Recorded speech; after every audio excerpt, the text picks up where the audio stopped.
అమ్మటానికి వీలున్నాయి ఎంత ఉన్నాయి? అంటే ఆ అమౌంట్ సరిపోతుందా అసలు? అంటే ఇందులో కంపెనీ వాడు క్లోజ్ చేసిన 2015లో 25,000 కోట్లు మా అసెట్స్ ఉన్నాయి, వడ్డీతో సహా చెల్లిస్తాము, ఒక్క కస్టమర్ ఏజెంట్ కూడా బాధపడకోకుండా అని చైర్మన్ ఓపెన్ గా స్టేట్మెంట్ ఇచ్చాడు.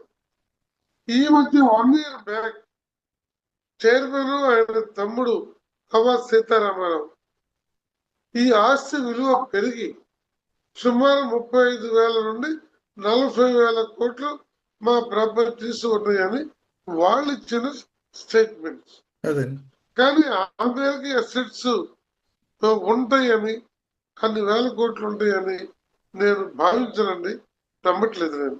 అంటే అవి అవి మరి బినామీల పేర్లు ఉన్నాయా మీకు లీగల్ గా? ఇప్పుడు మీరు గవర్నమెంట్